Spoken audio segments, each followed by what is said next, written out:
friends. In today's episode, we're chatting with Cait Donovan, who's made bold moves and confident choices to build something incredible. We'll dive into her journey, the key lessons learned, and some surprising insights along the way. A little background about our intriguing guest. Cait Donovan is the powerhouse behind Fried, the Burnout podcast, and the author of The Bounce Back Ability Factor. With a unique fusion of biobehavioral sciences and Chinese medicine, Cait is on a mission to elevate emotional intelligence and obliterate burnout.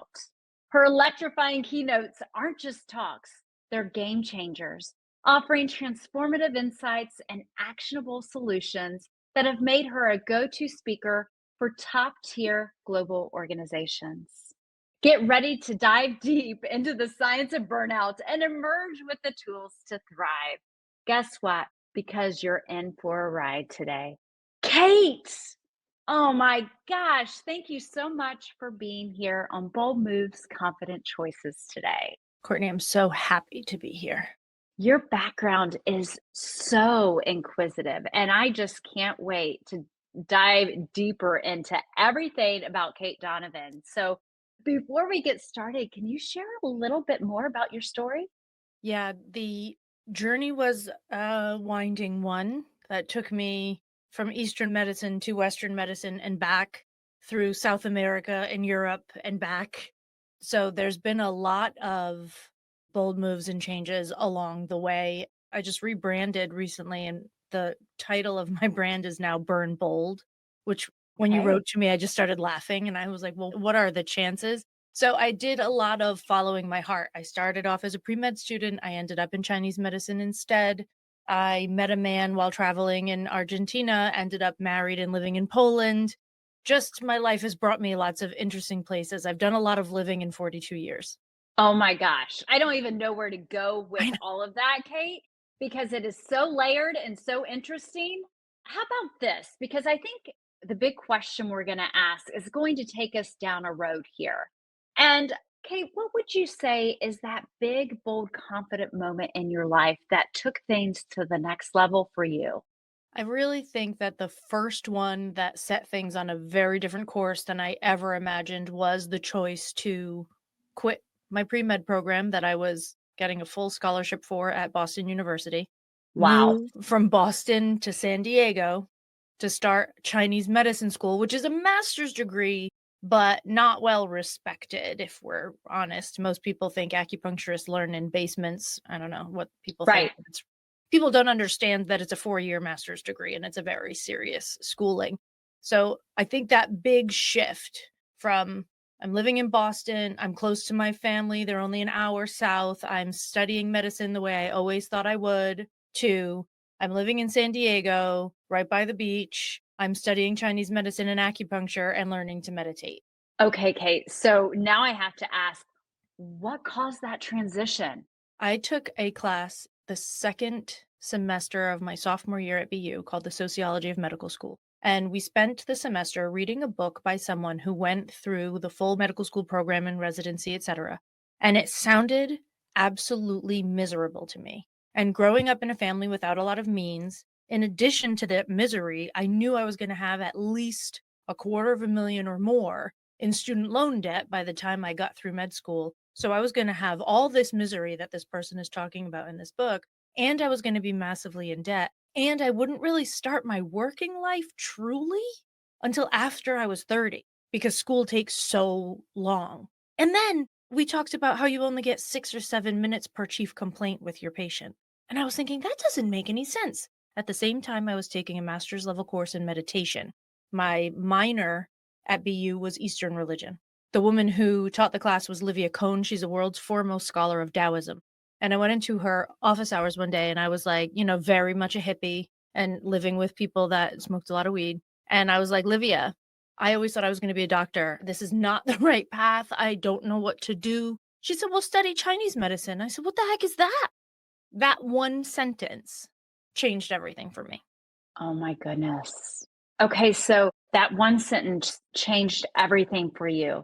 How long did you look into it before you said, okay, I'm going to pull the plug on my full ride scholarship to BU? right? Mhm. And travel to San Diego, which I'm guessing you had to pay for. Okay, let's dig more into that. Yeah, so I went home, I started reading a book. Before must have been the fall semester this happened, not the second semester, because I got some books for Christmas from my roommate that year about Chinese medicine, and I started reading about them, and I was like, "Why does this make everything make sense?" People find religion at that time of life often if they didn't grow up in it, or it's like this True, time where we're searching for something. I true. found Chinese medicine, and I was just like, "Everything makes sense." And I fell in love, so I looked into school and I realized I only needed 2 years of undergrad to start school. That meant I had 1 more semester to go. I figured, well, I'll give it a shot. I applied early.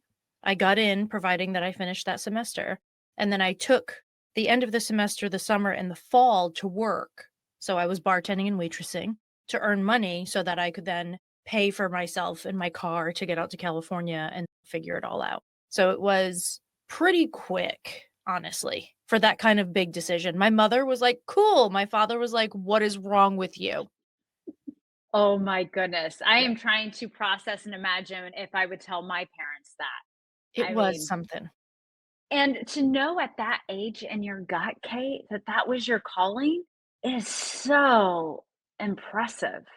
I don't know, at the time, people have told me that I'm bold my whole life, and I it's could say decision just off your intro, it is. right? Yes, And from decisions like this, what I think people forget about boldness in general is that we're usually afraid when we do it.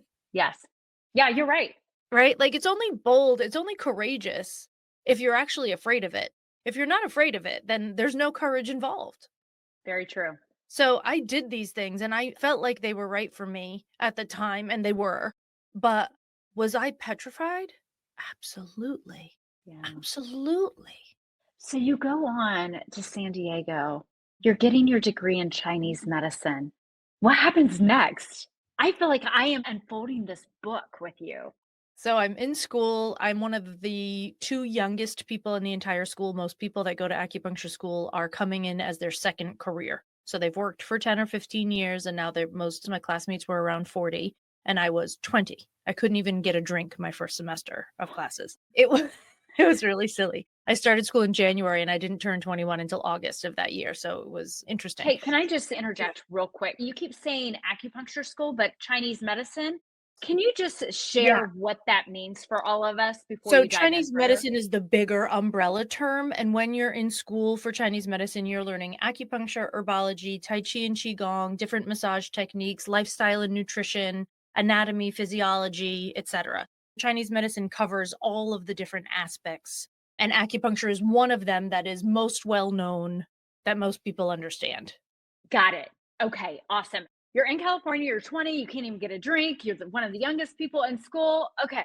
And I got through 3 years of schooling, I had 1 year left, and schooling was really intense. I was in school 30 to 35 hours a week, I was working full-time bartending and waitressing to keep myself afloat. I was a little bit tired, and I had this internal "must go to Argentina" feeling. In my mind, I justified it by saying, "I wanna learn Spanish," but I just told you I was living in San Diego and working in bars and restaurants. Everyone that I worked with was speaking Spanish all day, every Right. day. But in my mind, I needed a reason, I needed a justification, but I had to get to Argentina. So I saved up my quarters from working at the bar, cashed in my quarters, and bought a ticket to Argentina by This is myself while you're at school or while you I'm at graduated. school. No, I have 1 more year to go. I'm taking a semester off and going to South America. I'm on my way, I get my ticket, and as I get buy my ticket, the woman says I was at, like, a student ticket place, and there was all these different rules, and it was real cheap, and she said, "Okay, well, you have to stop in Costa Rica on the way there and in Peru on the way back. So if you wanna stop for any length of time, it's no extra charge." I was like, "Give me 10 days in each at the beginning and the end," because I was planning on being gone for months, so 10 days was fine. I took off, I went to Costa Rica. I did not know where I was staying the first night. I had no idea what was happening. I met a Tican girl at the airport before we left, and I was telling her my story, and she said, "You are crazy like my father. I am going to help you." So her brother picked us up at the airport, took me to his house, put me up, set me up with his friends that were driving out to the coast so I could go see my friend, and we're still friends to this day. Awesome. Crazy. Wow. Then Yes. I finally get back to San Jose, fly to Argentina. I booked the hostel for the wrong day. So I arrived in my mind, I was getting there on the 27th. So I booked from the 27th, but I was getting there at 3 o'clock in the morning, which meant I needed a booking from the 26th. So I got there, I show up at the hostel. They were like, "We're full. Your thing is tomorrow." And I was like, shoot, they sent me to another hostel in 3 o'clock in the morning, middle of Buenos Aires. I don't speak Spanish. I don't know what's going on. I find my way into this new hostel. I put a towel down on the bed, not even sheets, hugged my backpack, and took a nap for 5 or 6 hours until I could go back to the other hostel. I went back to the other hostel, walk upstairs. I'm checking in, and my future husband turns around and says, "Oh, are you Irish?" Because Cait Donovan is a very Irish name. And I said, "No, American." And he went, "Oh." That's great we have that stigma. We spent the next 6 weeks almost nonstop together, and when I was leaving Argentina to head to Peru, one of my friends from California had come to meet me, and we were going to Peru to hike Machu Picchu together. I was leaving, and he said, "I think we should get married." And I was like, "You know what? You might be right." So I left Argentina engaged to a man that I knew for 6 weeks, went to Peru, went back to California, finished my degree, was in a long distance relationship the whole time. He was living in London at the time, finishing a PhD, not starting a PhD. He had just finished his second master's degree and did not do a PhD, but thought about it. And then we decided that we should start our lives in Poland, in his home country, because he had an apartment there. We would be able to live for free. But I didn't know if I was going to be able to practice acupuncture there. I was just finishing school. I had no experience. I didn't know if my papers were going to be valid. But I was like, it'll just be a year. If I just have to bartend to get through it, fine. We ended up being there for 6 years. Oh my goodness. I'm Yeah. just blown away. You are every bold move, every step of the way. So you've been there in Poland now for 6 years. Yes. And this is when burnout started for me. So I had followed my heart, but I have these underlying, like, I'm not good enough. I have to overgive. I don't know how to accept help sort of messages. And Okay. Poland is not the place for me. I love it for so many reasons. I speak fluent Polish, all the things, but it's just not my vibe. So I tell my husband, we got to get out of here. I sell my acupuncture practice that has a 3-month waiting list, a business that Whoa. I built from scratch, sell that practice. My husband gets a job offer in Prague, and I'm like, "Great, Eastern Europe to Eastern Europe, like, here we go." But we moved to Prague because that's the option. I worked in another acupuncture office just renting rooms, so I didn't start my own clinic. I just sort of hopped into another little space and built up a business in Prague, and then we were there for 6 years. Okay. So, altogether, Europe about 12, and then I started to get antsy, and I Okay. said, "I think it's time to go home." So we moved back to the States just before the pandemic in 2019. Okay. So you talk about burnout along the way. Yeah. So can you share more about how this starts to weave into your life? You're doing all these amazing experiences, really bold moves, everyone. Like these are huge bold moves. I'm blown away. So how does this all come back and I'm guessing kind of smack you a little, Yeah. wakes you up? So there was the moving, the learning new languages, all of that was costly energetically. And I had just a ton of combination of limiting beliefs and coping mechanisms that worked for me for a really long time until they didn't. Perfectionism and Okay. people pleasing and no boundaries and inability to ask for help and feeling like I didn't have value unless I was giving everything to everyone all the time.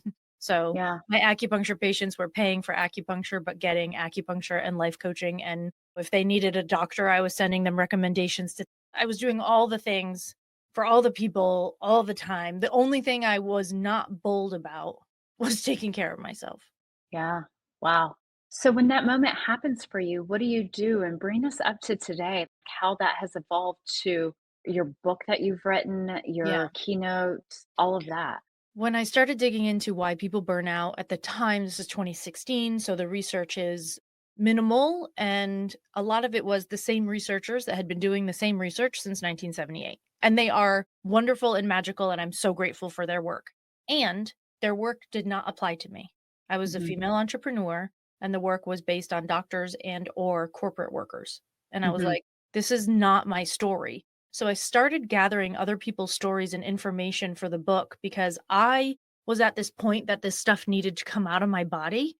And also, I needed to figure out if it's not these things that I'm reading in the research, then what the heck happened to me?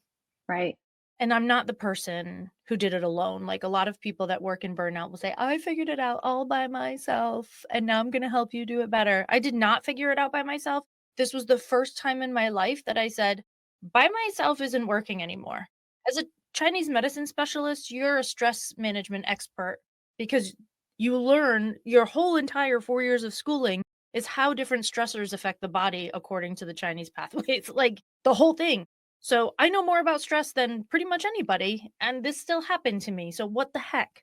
So when I started digging and I started finding that there's some childhood traumas that change your brain development that make you less resilient to stress, that there's some cortisol and hormonal pathways that might not work the same if your experiences were X, Y, and Z. And I started to think, okay, maybe this isn't exactly my fault. Maybe there's a bigger story. Gosh, it's been nearly 10 years. I've developed a full framework that Chinese medicine would be very proud of that has 6 different buckets of why burnout happens.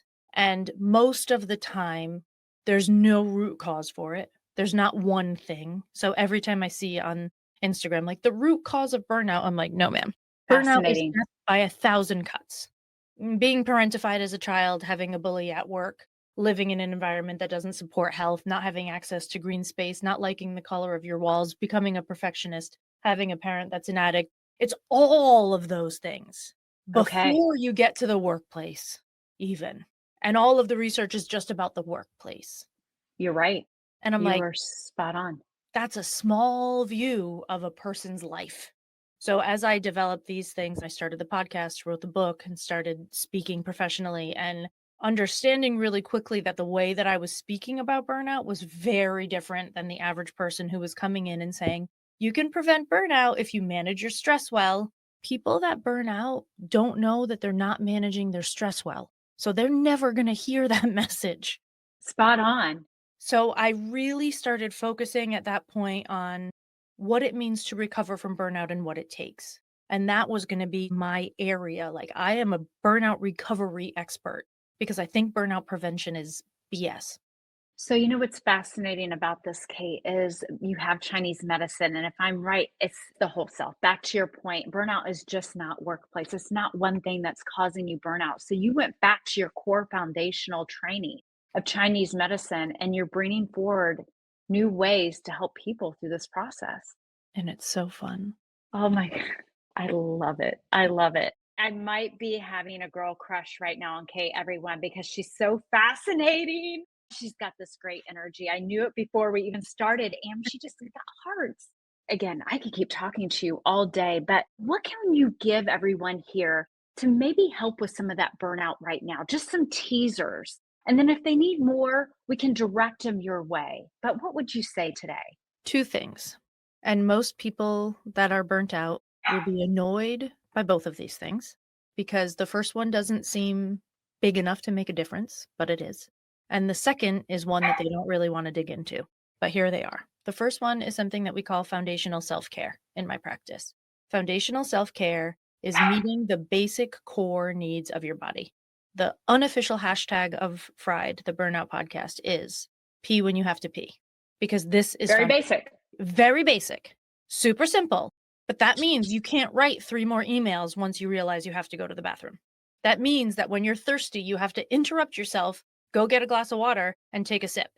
So it's pee when you have to pee, drink when you're thirsty, eat when you're hungry, rest when you need rest, move when you're antsy, stop eating when you're full, feel an emotion when it comes up. All of these skills are related to something called interoception, which is your ability to sense what's happening in your body and respond to it appropriately. The higher your interoception, the better your emotional regulation, and the more you are able to see and feel the things that are happening so that you can avoid burnout in the future. Mm, Most people that burn out have low levels of interoception. So they didn't feel the little shifts happen along the way. That's why it got too right. far. So the number one is foundational self-care. Work on one of them at a time. It feels like it's not going to do anything, but once you start paying attention to it really, you will start to understand how little you allow yourself to focus on your body. That's number Mm, one. Number 2 is put down the dang gratitude journal and start a resentment journal instead. Everyone, did you hear that? Put down the gratitude journal, start a resentment journal. I've never heard this. Okay, Kate, keep going. So the resentment journal's job is twofold. If you take it seriously and really look honestly underneath the surface of all the things that you learn that you're resentful about, it will teach you two things that are critical to your recovery. The first is where your boundaries are being broken. People always want to talk about boundaries and how you need to set boundaries and no is a complete sentence and blah, blah, blah. But most of the time, we don't even know exactly which boundaries are broken. We're not paying attention to that. So we're then trying to implement boundaries in places where they don't necessarily belong and are a little bit awkward. And then we're wondering why people are reacting poorly. It's just, why are we not trying to figure out which ones are broken before we're setting new ones? I don't understand. So let's figure it out. Okay. Most of the time, you will find, if you are very honest with yourself, and this is the part that people don't like, that you have overstepped your own boundary. You have overgiven, overpromised, overdone, meddled, thrown your opinion in, stepped up when it wasn't called for, said yes before anyone even asked. You overstepped. And you'll have to learn how to stop that, and that's really annoying. The other part will be you'll find some places where somebody has crossed your boundaries and you'll need to have a conversation about it. I highly recommend ChatGPT for structuring scripts around conversations that you don't want to have or don't know how to have. Super helpful. I've So been that's doing that. And right. I've been journaling there, Kate. Good. But I have just never heard of this resentment Yes. journaling. So this is fascinating. Keep going. This resentment journal is copyrighted to me, so no one else can have it. Oh, okay. Good to know. Very Right. cool. Yes. You go, girl. So Okay. that's the first part is boundaries. The second thing that you'll learn with the resentment journal, and this one is even more painful than the fact that you cross your own boundaries. The second one is resentment will teach you every single place in your life where you have chosen self neglect and self abandonment for the perceived comfort of other people. I have chills on that one. It's awful. Wow. But if you look at it and you start to see, hey, I gave up what I needed in that scenario, nobody asked me to, but I abandoned myself. I abandoned my needs in that scenario because I thought it would be good for someone else. Then you can start to see what your true needs are. So then once your foundational needs are met, once you've already done this work of peeing when you have to pee and drinking when you're thirsty, this will teach you what emotional needs are not being met and what other needs, wants, desires, and preferences you have that you are not allowing yourself to indulge in. Wow. I'm processing all of this, Kate. And these are just two things. There's more to your process. Yes. Okay. So, Kate, you have had this remarkable life. You've done a lot of work yourself. And it's not like you're just teaching us based off what you've learned. You've actually faced a lot of this and dealt with it. So, if you go back to little Kate, her 18-year-old self, what would you say to her today? You're more deserving than you think you are. That's powerful. And when you say that, how does it make you feel? Today, it feels like relief. Yeah. Then it feels like sadness. See it Going in your back. face. Yeah, going back, it feels like sadness. But today, it's still a reminder that I need. Mhm. You say that, and again, it hit me too because I Yeah. think we can all remind ourselves of that one. It's hard. Comes up a lot more often than I'd like to admit. Amen. But you're being real and authentic with us, and this has been a very, and I keep saying powerful conversation, but it's really hit home for me, and so I wanna thank you for that. You're very welcome. You know, Kate, as we're coming to an end here, what do you want everybody to walk away with today from this episode? If you find yourself in a place of burnout, it's not your fault. It never has been. You unfortunately have to do the work of unwinding all the things that piled up over the years that you were not primed to notice. But the fact that you were not primed to notice is not your fault. And getting out of it is possible no matter how much it feels like you're stuck in a cycle. Wow. Kate, where do people find you? One of two places all the time. The first is Fried the Burnout podcast. It's available everywhere people listen to podcasts. And the second is CaitDonovan.com. Between those two places, you can find me anywhere. Well, Kate, again, thank you so much for sharing your valuable time with us, to talking about burnout, your big, bold moves in life, and also sharing what you would tell little Kate. It's very impactful for me, and I know our audience, it's going to stir up a lot for them. So, again, thank you, thank you, thank you. And to our audience out there, please go remember, be bold, be confident, and be you. Thanks. Thank you. Thanks for tuning in to Bold Moves, Confident Choices. Remember, the boldest moves come from trusting ourselves and taking action. If you loved this episode, don't forget to subscribe, leave a review, or share with someone who needs a little extra boost to boldness.